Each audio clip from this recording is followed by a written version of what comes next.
अब इसके बाद क्या करना है कि मुझे क्रिएट का पेज बनाना है। सही है, मैंने क्रिएट का पेज यहाँ पर ओपन तो करवा लिया। जब जैसे ही मैं ऐड एम्प्लॉय के ऊपर क्लिक करी हूँ, मेरा क्रिएट का पेज ओपन हो गया।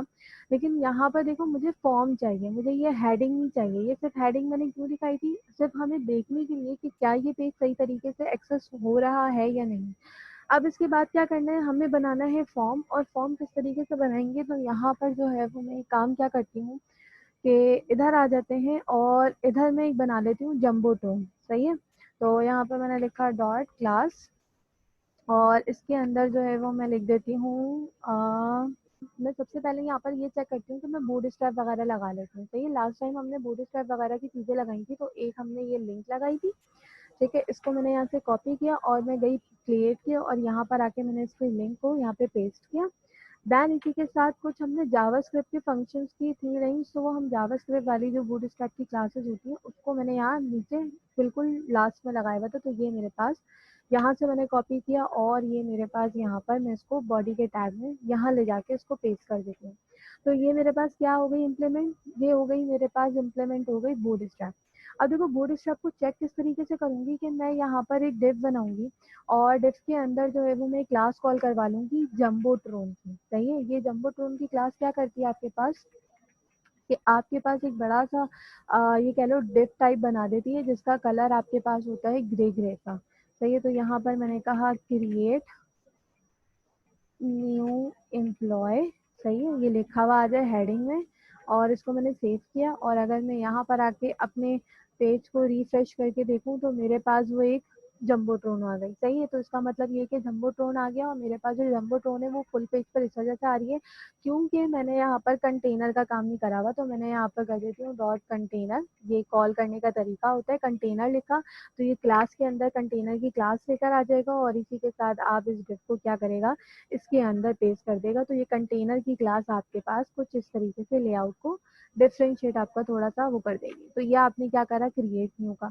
अब इसकी क्या करनी है, आप लोगों ने लेआउटिंग वगैरह करनी हो तो लेआउटिंग वगैरह कर लेना। इसी के साथ में इसके अंदर जो है वो हेडिंग 1 का टैग डाल रही हूँ, और हेडिंग 1 का जो टैग है तो यहाँ से मैंने कट किया, इसको मैंने यहाँ पेस्ट किया, सेव किया। इसी के साथ इसको कर दो टेक्स्ट सेंटर। ये सारी बूटस्ट्रैप की क्लासेस हैं, तो मैंने कर दिया टेक्स्ट सेंटर। इसको सेव करते हैं, यहाँ पर आते हैं, रिफ्रेश करते हैं, तो ये आपके पास एक यहाँ पर आ गई। क्रिएट की स्पेलिंग को सही कर लेते हैं थोड़ा, जल्दी में जो है वो स्पेलिंग आ गई नीचे। देन ये आपके पास एक अभी हम बना रहे हैं इसका फॉर्म। अब इसके बाद क्या करना है, इसका बीजी बैकग्राउंड कलर डार्क करना हो तो बैकग्राउंड कलर डार्क कर लेना, लेआउट के हिसाब से काम करना हो तो लेआउट के साथ काम कर लेना। तो मैंने कहा बीजी डार्क, और एक होता है टेक्स्ट वाइट। ये मैंने यहाँ पर इसको कुछ इस तरीके से कर लिया, क्योंकि मैंने पीछे भी यही चीजें अप्लाई करी थी, तो मैंने इसको यहाँ पर ये देखो कुछ इस तरीके से था, तो हमारे पास मैं इसको भी उस तरीके से। अब यहाँ पर आ जाएगा फॉर्म।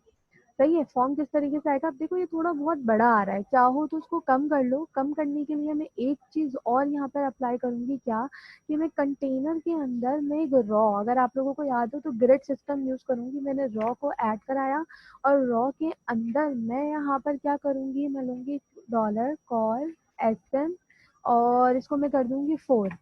ये मैंने क्लास ली, और इस क्लास के अंदर अब मैं इस डिव को कॉपी कर दूंगी। और अब देखना कि मेरे पास जो मेरी डिव है, ये जंबो ट्रोन है, मेरा बहुत बड़ा सा आ रहा था। अब इसमें होगा क्या कि आपके पास जो आपकी जंबो ट्रोन वाली चीजें हैं वो उसमें आ जाएंगी, लेआउट में सही आ जाएंगी, क्योंकि फॉर्म फिर बहुत ज्यादा बड़ा बनेगा। इस लिहाज से मैं इसको यहाँ से मैंने कट किया, और इसके अंदर मिला के इसको पेस्ट कर देती हूँ, और इसको सेव। अब देखो इसमें भी एक चीज और आएगी। ये मैंने इसको सेव करने के बाद हम जो है वो डिफ मेरे पास सही बंद हुई होगी, तो ये काम कर जाएगा सही।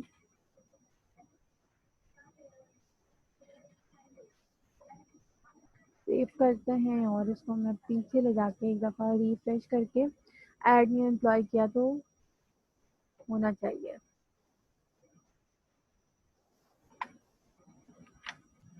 तो ये जम्बो टोन का शूना।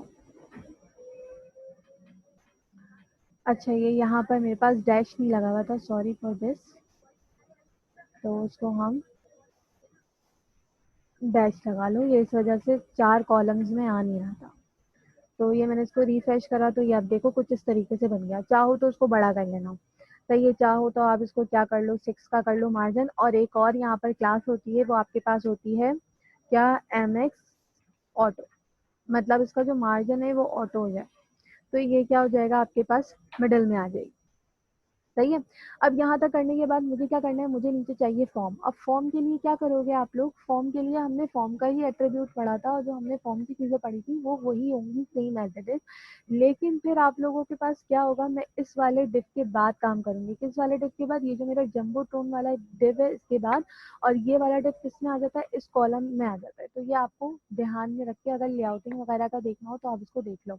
अब इसके बाद बनाना है क्या, हमें बनाना है फॉर्म। तो फॉर्म किस तरीके से बनाते हो, फॉर्म के टैग के साथ। और फॉर्म का जो मेथड है वो मैं कौन सा यूज करूंगी, मैं पोस्ट मेथड यूज करूंगी। एक्शन अभी मैं फिलहाल कुछ नहीं दे रही, सही है। एक्शन को मैं छोड़ते हुए मैं बढ़ती हूँ आगे। और यहाँ पर देखो हम बना लेते हैं फॉर्म।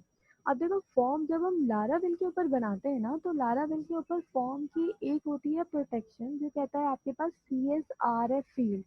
CSRF फील्ड क्या होती है आपके पास, कि जब भी आप फॉर्म सबमिट करवाते हो तो वो किसी आउटसोर्स के थ्रू तो फॉर्म फिल नहीं हुआ, वो क्या करता है, उसको चेक करता है। अब देखो यहाँ पर कोई नई लॉजिक नहीं है इसके पीछे। मैं अगर एक सिंपल फॉर्म बनाऊँ आप लोगों के सामने, तो ये देखो मेरे पास, मैं सबसे पहले एक सिंपल फॉर्म बनाती हूँ, उसके बाद में इस फील्ड का जो है वो आपको आउटपुट दिखाती हूँ कि इससे इफेक्ट क्या पड़ना है, एंड दैट्स ऑन कि हम क्या करेंगे। तो यहाँ पर आ जाओ लेबल। लेबल में क्या देखो, क्या क्या चीजें मैंने इनपुट लेनी है यूजर से, मैं पीछे आती हूँ। मुझे लेना है नेम, जेंडर, और क्या लेना है, डेजिग्नेशन। तीन चीजें मुझे इनपुट लेनी है। तो सबसे पहले मैं क्या करूंगी, यहाँ पर एंटर योर नेम, सही है। इसके बाद क्या करेंगे आप, यहाँ पर लोगे इनपुट। आपने कहा इनपुट कोलन टेक्स्ट, ये आपने टेक्स्ट ले लिया। नेम क्या लिखोगे, नेम ही ले लोगे। और मैं यहाँ पर बूटस्ट्रैप का भी साथ साथ काम कर रही हूँ। तो मैं क्लास होती है बूटस्ट्रैप की, फॉर्म कंट्रोल की, जो क्या करता है आपके पास फॉर्म को आपके लेआउट में करते। तो ये मैंने यहाँ पर बना दिया। देन इसी के साथ अगेन मैं लूंगी यहाँ लेबल, और लेबल के अंदर मैं क्या लूंगी यहाँ पर, बल्कि लेबल नहीं होगा, अब क्या होगा आपके पास, जेंडर के लिए होगा ना। तो मैं यहाँ पर लूंगी सेलेक्ट योर जेंडर। और जेंडर के लिए मैं एक आपके पास क्या करूंगी, मैं बना दूंगी ड्रॉप डाउन मेन्यू। और ड्रॉप डाउन के लिए आप लोग क्या करते हो भाई, आप लोग यहाँ पे लेते हो सिलेक्ट, ठीक है। यहाँ पर आप लेते हो इस तरीके से, और आप लेते हो यहाँ ऑप्शन। ये चीज करने के बाद अगर आपको ऑप्शन कितने चाहिए, मुझे चाहिए 3, तो मैंने मल्टीप्लाई करा इसको 3 से, और मैंने दबाया टैब का बटन। तो ये क्या ले आएगा आपके पास, कि ये सेलेक्ट का टैग ले आएगा, और इसके अंदर 3 ऑप्शन लेकर आ जाएगा। सही है। इसका नाम क्या रखोगे आप, इसका नाम रखोगे आप जेंडर, जो उसका नेम होगा। और यहाँ पर जो पहली वैल्यू होगी वो क्या होगी आपके पास, सेलेक्ट योर जेंडर, या सेलेक्ट जेंडर, कुछ इस तरीके से कर लेना, ठीक है। नेक्स्ट वैल्यू क्या होगी आपके पास, नेक्स्ट वैल्यू होगी मेल, और इसकी जो वैल्यू है इसके अंदर भी क्या दे दीजिएगा आप, मेल। नेक्स्ट आ जाते हैं हम नीचे, मैंने लिखा है यहाँ फीमेल, और इसके अंदर जो मैं वैल्यू दूंगी वो भी क्या दूंगी, मैं दूंगी फीमेल। और अगर मैं इतना आप लोगों को दिखाऊं, तो आप लोगों के पास जो लेआउट है वो कहाँ तक बन गया, वो हम अभी इसको देखते हैं। तो मैंने ऐड एम्प्लॉय करा, तो ये देखो मैंने इसके ऊपर कोई बूटस्ट्रैप अप्लाई नहीं करी थी, तो ये इस तरीके से आपके पास विजिबल हो रहा है। और यहाँ पर देखो बूटस्ट्रैप अप्लाई हुई भी थी, तो ये बूटस्ट्रैप वाला आ रहा है। तो बूटस्ट्रैप किस तरीके से अप्लाई करोगे, ये जो फॉर्म कंट्रोल वाली क्लास है ये आप सब जगह लगा देना, ताकि ये फॉर्म के जो कंट्रोल्स के लेआउट है उनको प्रॉपर तरीके से काम करके आपको आपका व्यू बना दे। तो मैंने यूज करा, तो ये देखो सेलेक्ट जेंडर में मेल एंड देन फीमेल, ये आ गया। BR लगाना चाहूँ तो अपने हिसाब से BR लगा लेना। तो मैं एक BR यहाँ पर ऐड कर रही हूँ उसके लिए। अब क्या करना है इसके बाद, मुझे लेना है क्या, डेजिग्नेशन, क्योंकि मैंने यहाँ पर 3 चीजें ली हुई है, डेजिग्नेशन मुझे लेना यहाँ लाजमी है। तो इसी तरीके से जैसे मैंने ऊपर किया था, मैं इसको यहीं से कॉपी करती हूँ, और नीचे सेलेक्ट के बाद मैंने पेस्ट किया। और पेस्ट करने के बाद मैं एक BR यहाँ भी लगा रही हूँ, और इसी के साथ एंटर योर डेजिग्नेशन, सही है। और इसका नेम चेंज कर लेना, नेम यहाँ पे मैं कर देती हूँ डेजिक, और सेव। ये करने के बाद again refresh and add employees, तो ये मेरे पास क्या बन गया, मेरा फॉर्म बन गया। अब इस फॉर्म के बाद मुझे क्या चाहिए, मुझे चाहिए बटन। तो बटन के लिए आप लोग क्या करोगे, अगेन इनपुट का लोगे सिंबल, इनपुट कोलन सबमिट, और ये आपका आ गया बटन। बटन की जो वैल्यू होगी वो क्या होगी आपके पास, इंसर्ट डेटा, सही है। और इसी के साथ इसमें भी मैं अगर यहाँ पर लगा लूँ क्लास, पहले तो नेम का एट्रीब्यूट ऐड करते हैं, तो नेम का यहाँ पर आ जाएगा आपके पास क्या, इंसर्ट btn, ये आ गया। देन इसके बाद आप लगाते हैं क्लास, क्लास आपके पास क्या आ जाएगी, btn ब्लॉक, सही है। और अगर कलर वगैरह अप्लाई करना चाहो तो वो भी आपके पास अप्लाई हो जाएगा, ये देखिए। अब अगर इसके ऊपर क्या करना है, कलरिंग वगैरह अप्लाई करनी है, तो वो आप क्या करोगे, यहाँ पर आप यहाँ पे कर दो क्या, btn प्राइमरी। ये सब बूटस्ट्रैप की क्लासेस हैं जो हम पढ़ते हुए आए हैं। तो इसको रिफ्रेश कर लो, तो ये आपके पास प्राइमरी मतलब ब्लू कलर का हो गया। अब करना क्या है हमें कि देखो, जब भी हम लारावेल के ऊपर काम करते हैं तो मैंने कहा मैंने उस सी एस आर एफ वाली फील्ड को हटाते हुए मैंने यहाँ पे काम किया है, सही है। अब मैं अगर यहाँ पर आके लेट सपोज मैं यहाँ पर सेलेक्ट कर लेती हूँ और मैं यहाँ पर दे देती हूँ, तो इंसर्ट डेटा जैसे ही मैं करूँगी तो वो मुझे क्या कह रहा है कि आपका पोस्ट मेथड आपने डिफाइन नहीं करा हुआ, सही है। क्यों डिफाइन नहीं करा हुआ, क्योंकि देखो मैंने फॉर्म तो बना लिया, सब चीज़ें बना ली, लेकिन मैंने फॉर्म का यहाँ पर एक्शन नहीं दिया। तो ये यहाँ पर इस जगह पर ये एक्शन क्या करता है, इम्पोर्टेंट रखता है।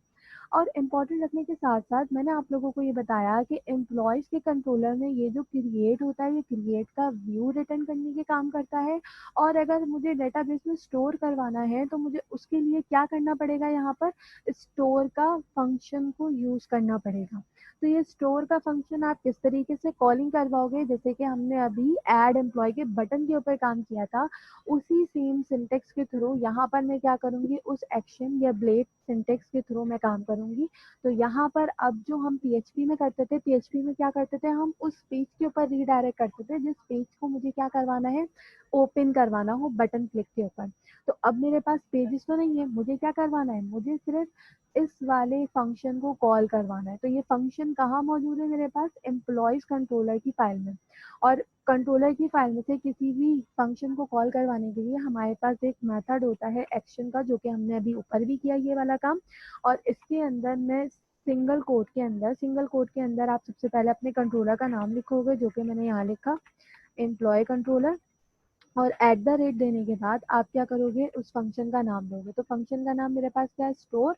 तो मैंने यहाँ पे भी क्या दे दिया, स्टोर। इसको कर ली सेव, एक चीज ये हो गई। नेक्स्ट देखो मेरे पास क्या है कि अगर मैं इतना काम करने के बाद आप लोगों को अगर दिखाऊं, तो मैं इसको पीछे जाती हूँ, रिफ्रेश करती हूँ, और मैं अब जाके मैं इसको क्या करती हूँ, ठीक है, इंसर्ट डेटा। तो जैसे ही मैंने इंसर्ट करवाया तो ये मेरे पास क्या कह रहा है कि आपका जो पेज एक्सपायर, अच्छा एक मिनट रुकिए, हम इसको देखते हैं कि क्या मसला है।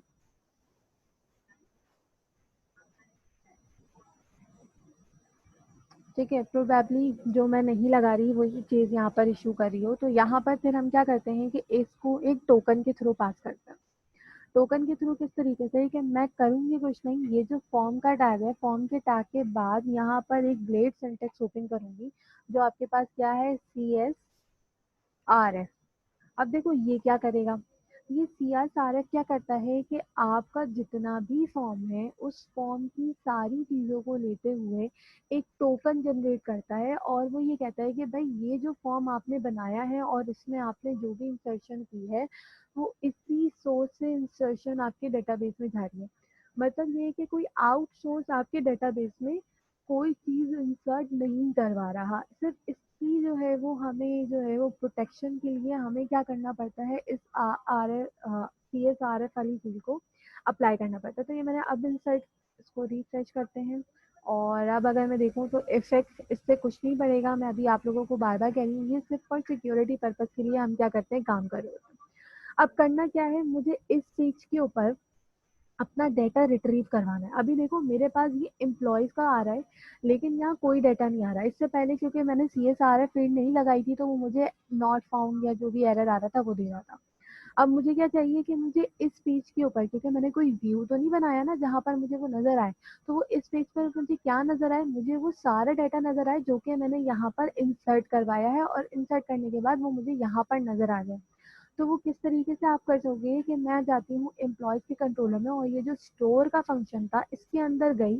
तो देखो स्टोर की फंक्शन क्या कहता है, मैंने अभी क्या बात कही कि जब भी आप क्रिएट का पेज ओपन करेंगे और यहाँ से आने के बाद आप जब इंसर्ट डाटा करेंगे तो आपके पास कौन सा फंक्शन कॉल होगा, स्टोर का।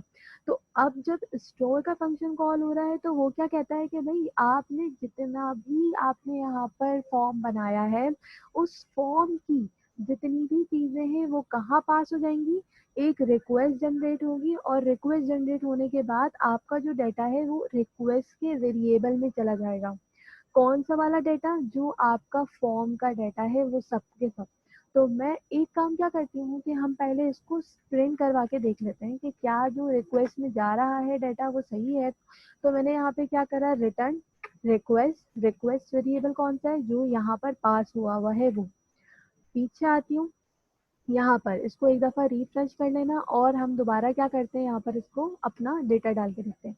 अब देखो मैंने यहाँ पर नेम में क्या डाला है, जुबैर, जेंडर में मैंने क्या डाल दिया, मेल, और डेजिग्नेशन में मैंने रैंडमली दे दिया अभी। तो जैसे ही मैं इंसर्ट डाटा करूंगी तो वो मुझे क्या रिटर्न करेगा, जो मैंने यहाँ पर लिखा है वो सब कुछ रिटर्न करेगा, लेकिन किस फॉर्मेट पे करेगा, जेएसएन के फॉर्मेट पे। सही है, जेएसएन के फॉर्मेट पे क्यों करेगा, क्योंकि मैंने अभी डेटाबेस पे कोई काम नहीं करवाया। अब देखो जरा लॉजिक समझो कि ये जो CSRF वाला टोकन था ये मैंने क्यों लगाया और मैं इसको क्यों कर रही हूँ काम। मैं अगर इसको यहाँ से हटा दूँ, बल्कि ये अभी लगा हुआ है, इसको पहले ये लगे हुए समझ लो फिर उसके बाद। तो देखो मेरे पास यहाँ पर आ गया नेम, नेम क्या है, जो कि मैंने जुबैर डाला था वो आ गया। जेंडर मैंने क्या सेलेक्ट करा था, मेल। डेजिग्नेशन में मैंने क्या डाला था, सेम डाला था। इंसर्ट का जब BTN सेलेक्ट होगा तो क्या आया आपके पास, इंसर्ट डाटा का वैल्यू चली गई, ये आपके पास हो गई एक चीज। लेकिन यहाँ एक एक्स्ट्रा चीज आ रही है जो कि आपके पास क्या कह रहा है, टोकन। टोकन क्या है आपके पास, रैंडम नंबर्स ऐसे हैं जो आपके पास क्या कर रहा है, आपके डेटाबेस में डेटा वैल्यू को इंसर्ट करवाएगा। ये मैंने कहीं नहीं बनाया, ये टोकन कौन बना रहा है, ये टोकन बना रहा है ये CSRF फील्ड, और ये अश्योर करता है कि ये वाला जो डेटा है ये आपने इसके बटन के ऊपर क्लिक कर कर इंसर्ट करवाया है।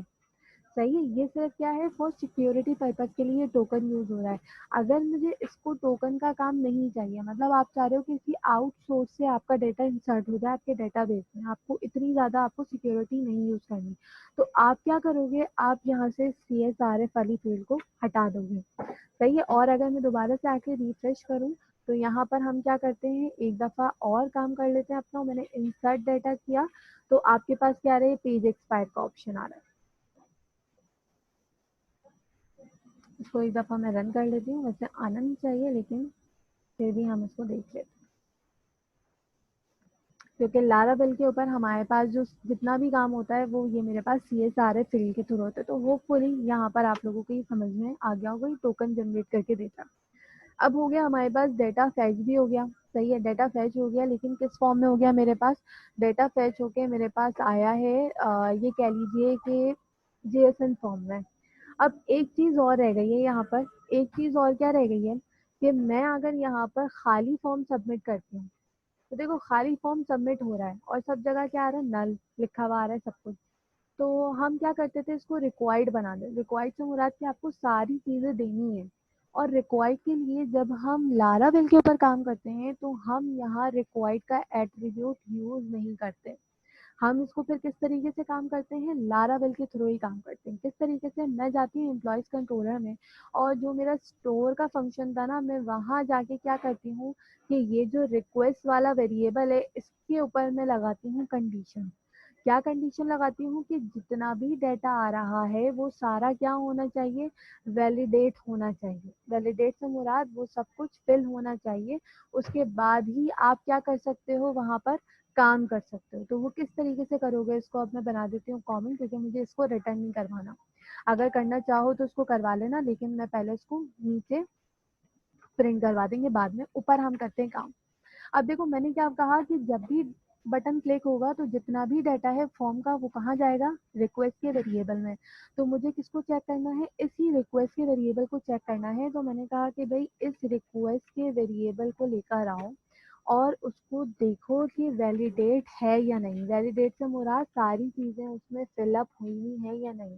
तो एक फंक्शन होता है वैलिडेट का। वैलिडेट के अंदर क्या करोगे, राउंड ब्रैकेट बनाओगे और स्क्वायर ब्रैकेट बना लोगे। सही है, स्क्वायर ब्रैकेट बनाने के बाद यहाँ पे लगा दोगे सेमीकोलन। सिंटेक्स कंप्लीट कर लीजिएगा, उसके बाद आगे काम कीजिएगा। अब इस वैलिडेट के अंदर क्या करना है, वो ये कहता है कि क्या क्या चीज़ें वैलिडेट करनी है। मुझे क्या क्या चीज़ें वैलिडेट करनी है कि ये जो नेम का मेरे पास इनपुट है ये वैलिडेट होना चाहिए। सही है, फिर मेरे पास क्या होना चाहिए, जेंडर सेलेक्ट होना चाहिए। फिर मेरे पास क्या होना चाहिए, डेजिग्नेशन लिखी होनी चाहिए। तो ये जो नेम मैंने यहाँ पर लिखा था, मैं इसी नेम को यहाँ से कॉपी करती हूँ और यहाँ पर आके मैं क्या करती हूँ, इसको सिंगल कोट के अंदर पेस्ट कर देती हूँ।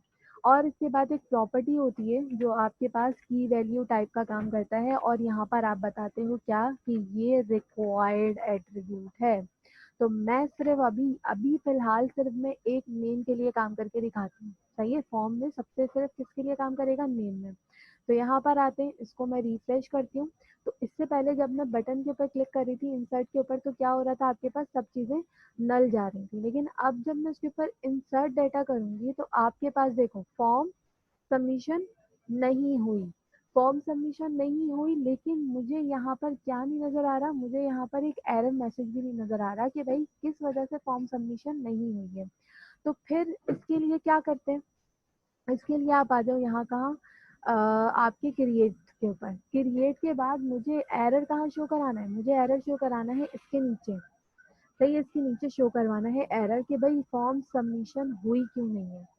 तो इसके लिए यहाँ पर आओ, और ये जो मेरे पास ये वाला काम था, कौन सा, ये जो मेरा फॉर्म कंट्रोल बना हुआ है नेम का, इसके बाद आके एक आप लगाते हो ब्लेड सिंटेक्स, और ब्लेड सिंटेक्स में एक आपके पास फंक्शन होता है या मेथड होता है एरर का। एरर क्या करता है आपके पास, ये कहता है जिसकी वजह से एरर आया है या एरर आना है, वो आप इसकी क्या दो, जिस उसका नेम यहाँ पर क्या करो, प्लेस करो। तो मैंने कहा एरर किसकी वजह से आएगा, इस वाली फील्ड से। तो मैंने इसको कॉपी करा, इसका नेम, और सिंगल कोट के अंदर मैंने इसको पेस्ट कर दिया। और इसी के साथ मुझे क्या करना है, एंड भी करवाना है, क्योंकि ब्लेड सिंटेक्स जब भी हम यूज करते हैं तो क्या होता है, आपके पास एंड करवाना लाजमी है। मैंने यहाँ लिखा एंड एरर। अब इसके बाद यहाँ बीच में एरर क्या देना है, मतलब इसके ऊपर अगर कोई एरर आया तो इसके मिडल में वो आएगा आंसर, और वो आप स्पेन के थ्रू मैं यहाँ पे एक मैसेज डिस्प्ले करवा देती हूँ। तो यहाँ पर मैंने लिखा, यहाँ क्या कहते हैं, ब्लेड सिंटेक्स के अंदर मैसेज। सही है, अब ये देखो किस तरीके से काम करेगा। मैं इधर आती हूँ और हम इसको चेक कर लेते हैं। रिफ्रेश करा, और रिफ्रेश करने के बाद मैं अगर इसको ब्लैंक सबमिशन कर रही हूँ तो ये मुझे मैसेज क्या दे रहा है, the name field is required. तो मेरे पास अब जो एरर आ रहा है वो कहाँ से आ रहा है, मेरे पास लारावेल की जो उसकी फंक्शनैलिटी है उससे आ रहा है। लेकिन देखो आप लोग एक ये भी कह सकते हो कि ये तो भाई एरर रेड कलर का होता है, मतलब आपका क्या होता है, थोड़ा सा उसमें होता है। तो मैं इसमें क्या करती हूँ, क्लास कॉल करवाती हूँ, और इसमें मैं क्या कहती हूँ, क्लास कहती हूँ टेक्स्ट डेंजर। सही है, इसको सेव करते हैं, और मैं अगर आके दोबारा से इसको रिफ्रेश करूं तो यहाँ पे देखो इंसर्ट डेटा। तो ये देखो the name field is required, ये एरर इसने कहाँ से लाके दिया, ये खुद लेकर आ रहा है। अब इसके बाद क्या करना है, अब इसके बाद मुझे यही सेम एरर सबके लिए चाहिए। ये तो अभी किस लिए काम कर रहा है, नेम के लिए काम कर रहा है ना। मुझे ये जेंडर के लिए भी चाहिए, मुझे डेजिग्नेशन के लिए भी चाहिए, ताकि क्या हो, आप सारे इनपुट दे सके। तो क्या करना पड़ेगा, एम्प्लॉय कंट्रोलर में आने के बाद आप क्या करोगे, यहाँ पर इसको पहले जितनी भी फील्ड चाहिए इतनी दफ़ा पेस्ट कर देना, और यहाँ पर आके आप इसका नेम दोगे। नेम क्या है, मैंने इसको नेम क्या दिया है, मैंने जेंडर आई में इधर, और मैंने इसको क्या करा, जेंडर को करो रिक्वायर्ड। सही है, देन इसी के साथ यहाँ पर लगा देना कॉमा, ये कॉमा लगेंगे आपस में, और इसको सेव कर लो। और इसी के साथ अब नेक्स्ट किसके लिए है, डेजिग्नेशन। तो मैंने कहा भाई डेजिग्नेशन के लिए भी मुझे क्या चाहिए, सेम रिक्वायर्ड का काम चाहिए, तो मैंने इसको सेव करा। अब इसके बाद देखो एक मुझे एरर शो होगा, अभी फिलहाल कहाँ शो होगा, नेम के लिए। तो मुझे यही सेम एरर सबके लिए चाहिए, तो मुझे ये काम सबके लिए करना पड़ेगा इसके नीचे। तो यहाँ पर आई, ये मैंने सबमिट करा। अब किसके लिए चाहिए मुझे, जेंडर के लिए। तो मैंने कहा कि भाई ये क्या करो, जेंडर के लिए कर देना। देन इसी के साथ मुझे नेक्स्ट किसके लिए चाहिए, मुझे चाहिए डेजिग्नेशन के लिए। तो ये चीज़ जो एरर है वो किसके लिए कर देना, डेजिग्नेशन के लिए। तो मैं इसको ऊपर से कॉपी करती हूँ और इसके बाद फॉर्म कंट्रोलर के नीचे मैं इसको पेस्ट कर देती हूँ। तो ये मेरे पास डेजिग्नेशन क्या करेगा, यहाँ पर आपके पास आ जाएगा सेव। तो अब देखो वैलिडेट वाला जो रिक्वायर्ड का एट्रीब्यूट है वो सब पे अप्लाई हो गया। किस तरीके से, रिफ्रेश करते हैं तो अब देखो अगर मैं इंसर्ट डाटा करती हूँ तो मेरा पास सब पे आया, the name field is required, the gender field is required, the designation field is required. तो ये आपके पास क्या हो गया, अप्लाई हो गया क्या चीज, आपका वैलिडेशन का। क्योंकि हम जब लारावेल के ऊपर काम करते हैं तो वैलिडेशन आप इसी तरीके से क्या कर रहे होते हो, काम कर रहे होते हो। यहाँ तक आप लोगों को होपफुली समझ